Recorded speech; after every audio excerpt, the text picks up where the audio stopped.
How do you like that, Vladimir Putin? Former engineers of Elon Musk have unveiled a new, improved rocket for the American HIMARS systems.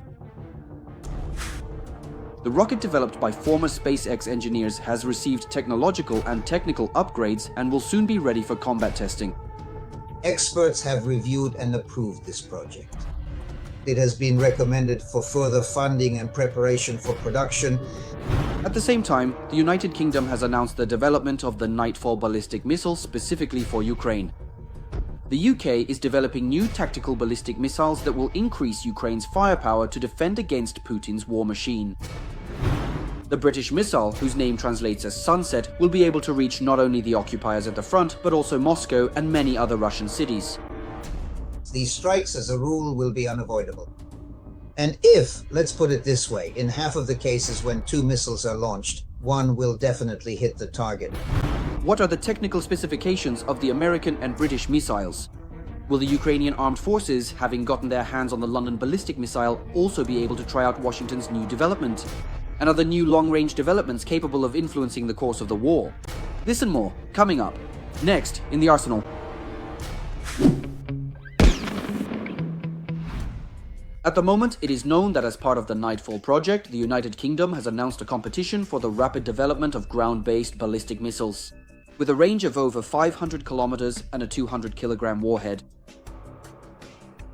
Anything within a 500-kilometer radius can be hit by such a missile.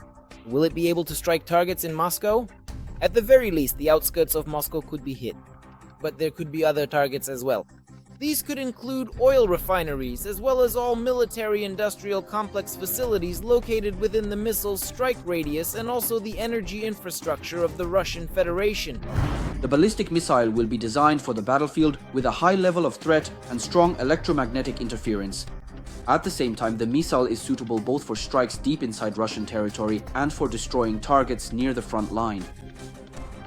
The project is aimed at stimulating the UK defense industry, supporting innovation and economic growth, as well as strengthening support for Ukraine in 2026. Nightfall missiles will be able to launch from various platforms, firing several missiles in succession and withdrawing within minutes. This will allow Ukrainian forces to strike key military targets before Russian troops can respond.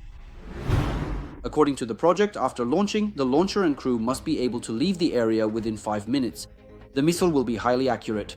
It will be able to navigate terrain without GPS, and the probable circular error from the target is only 5 meters. The British ballistic missile, however, will have a high explosive warhead, not a cluster 1, weighing 200 kilograms. The missile's flight speed is 3,000 kilometers per hour. The estimated production plan is 10 missiles per month. At the same time, and this is important, the price of the ITFO is quite low, up to £800,000 or about $1 million. For comparison, the cost of Zakata is comparable to the older modifications of ATAK-MS missiles. There are also such production requirements that this missile should be developed very quickly, with experimental models being tested and verified very rapidly, not only at the test range, but also in combat conditions, that is, in Ukraine. As they say, we'll be testing it on Russian hides. According to experts, given that the missile is still in its early stages, the Ukrainian armed forces will be able to acquire this advanced British development in 2027. The Russian-Ukrainian war has shown that ballistic missiles are the most effective type of missile, both for striking targets deep within enemy territory and near the front line. During the full-scale war, the aggressor has used thousands of ballistic missiles. Iskanders, S-400 and S-300 air defense systems, North Korean KN-23s. At the same time, over 4 years, the Ukrainian armed forces only had a few dozen ATAK-MS ballistic missiles at their disposal. The British Nightfall missiles are expected to change the balance of power. ballistic missiles, let's put it this way, are less interceptable.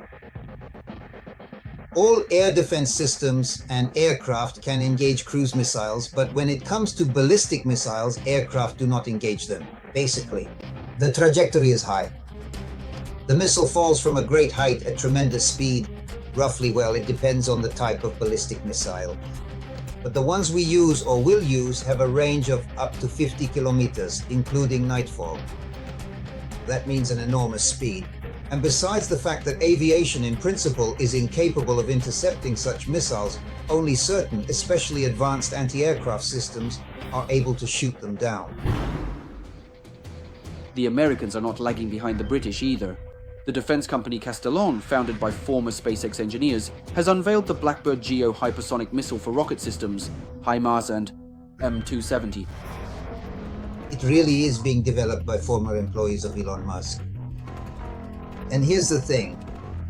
By employees who worked on the development of engines, propulsion systems, and Elon Musk achieved, let's say, his company, his corporation that worked on rocket technology achieved outstanding success. Their systems are so efficient. The engines in these systems are so effective that the rocket actually lands itself. It returns after delivering its payload into orbit. The rocket, whose name translates as Blackbeard, significantly surpasses the ATACMS familiar to Ukrainians in its technical specifications. Its strike range reaches up to 1,000 kilometers. In addition, there is a strong emphasis on technological advancement. The Blackbird JL is equipped with a homing head capable of striking both stationary and moving targets. Even the advanced PRSM missile, yes, PRSM for HIMARS, which is supposed to replace the ATAS-CMS missiles, is said to have a range of 500 kilometers at most. Here they're aiming for a range of 1,000 kilometers. So far nothing has been said about the warhead. I think a decision will be made. Most likely they'll keep the warhead at least at 200 to 250 kilograms so that, in addition to its tremendous kinetic energy and impact, the missile could also deliver a high explosive effect on the target. Another advantage of the missile under development is that the launchers are already fully prepared. It doesn't require any new infrastructure. The developers believe that the appearance of the Blackbird will take HIMARS to a new level, turning it into a strategic weapon capable of striking deep behind enemy lines. Combining long range with high mobility, unlike the British Nightfall, it's unknown whether the Ukrainian armed forces will receive the Blackbeard. Although it is precisely on the battlefield in Ukraine that the Blackbird has the best opportunity to prove itself. Combat trials will take place in 1927 at the beginning of 1928. So here we need to look at how the relationship develops between Ukraine and the United States. If there is a trusting alliance, it is possible that these missiles will be tested in significant numbers in combat conditions, specifically against the Russian side. That's all for now. Don't forget to write in the comments which types of weapons you'd like to learn more about. Give this video a like, and of course subscribe to our Arsenal channel. The link is in the description below the video.